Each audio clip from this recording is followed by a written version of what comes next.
was actually pretty good. Pretty good. Anyways, good morning. Happy Sunday. Blessings to all. Another mission complete. I don't want to call it an eventful one because this was not an eventful one, but it was a blessed one. Made it to Ohio safe.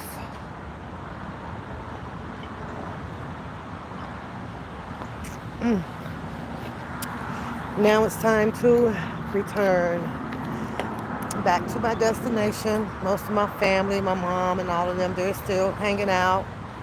Went clubbing last night. I didn't feel like it. And they're leaving out tomorrow. So, but I'm getting ready to hit the highway like now. Like right now. So,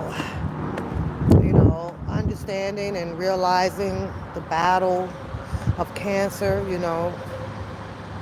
makes you come to a more reality check in life. So many different ways of how we're going to depart from, this land of earth here and all that stuff. So taking things for granted, the way that we talk, the way that we walk, the way that we endure.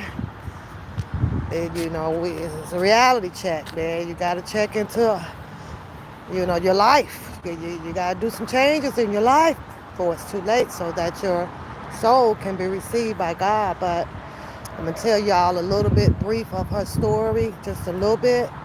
She was so happy to have rung that bell, with the clearance of being breast cancer free. That was not too long ago.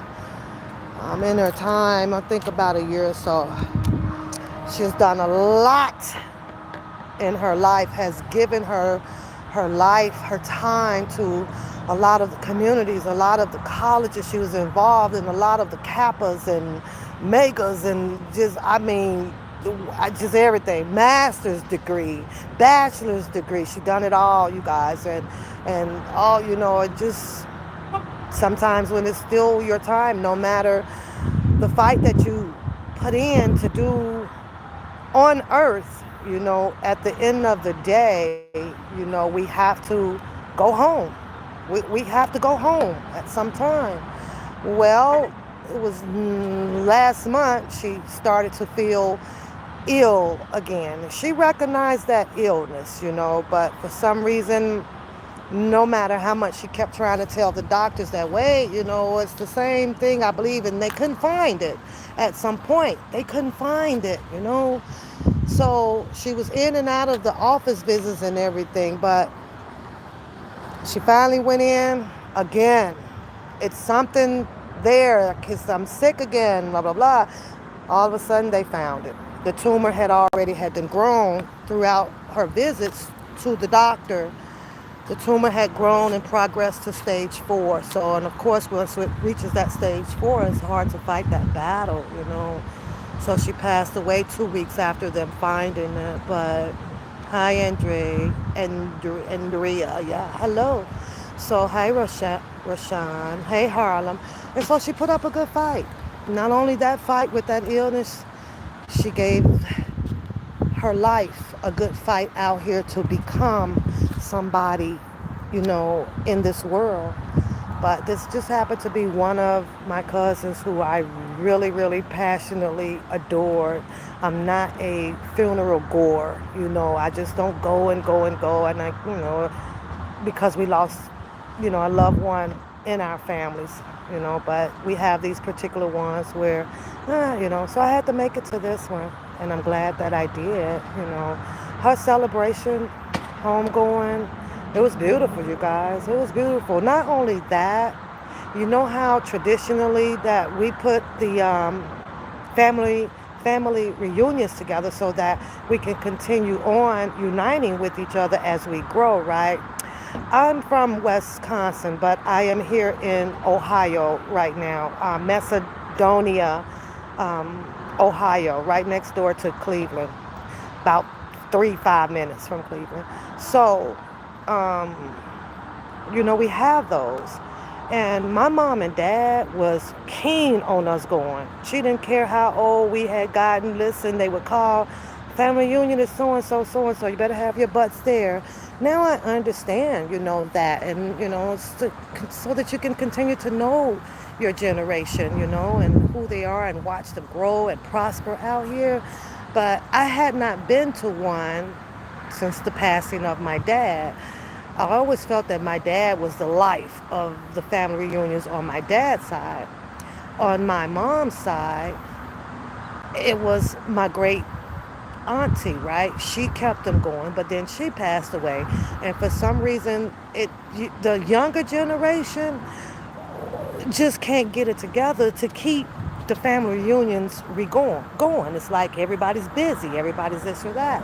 I remember it was a point in time where I even tried to step up and say, well, no, let's just do them there. But then you had people come out and kind of discourage, your idea of keeping things going. So I kind of let the ball drop on that too. So we hadn't had a family reunion on my mom's side, and I want to say about 4 years, right?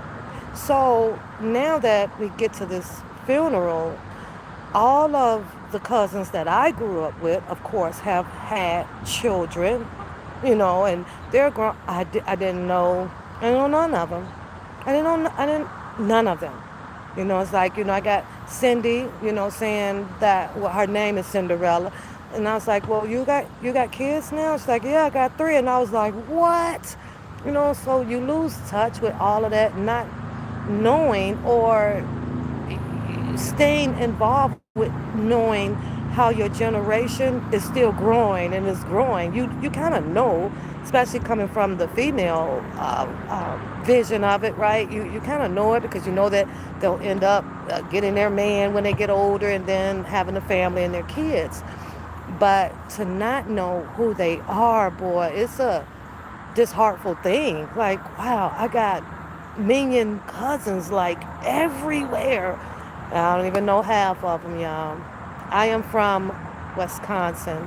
I am right now stationed in Ohio because I traveled for a funeral, Roshan.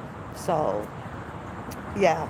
So that's where I'm from. But I'm getting ready now to get on the highway and head back to Wisconsin, which is an 8-hour drive. So, prayers up for my safe traveling back to my home front, you guys. And hey, thanks for watching. Hug, love, bugs. I'm Harlem, APZ. Love you, girls. Thanks for popping in. Wow, just run this little quick live or so.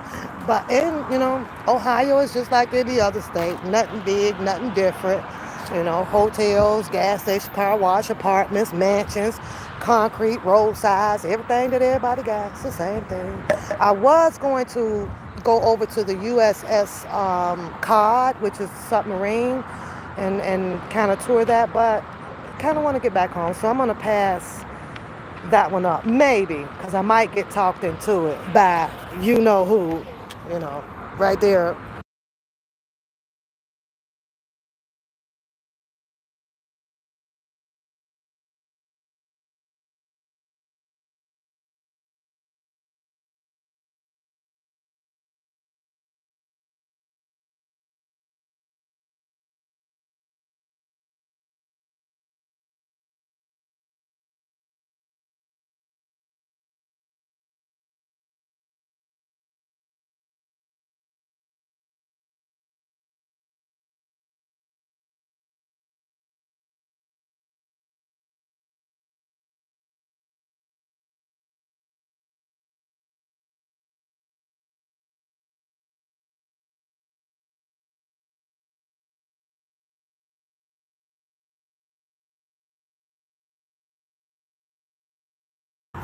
Thank you. My bad. I said what I said. My bad. I hit the wrong button.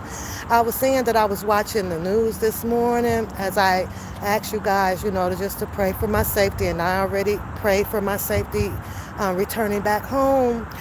But it was a guy on the news, white guy, middle age. I want to say between 25 and 30, up in that age range, right?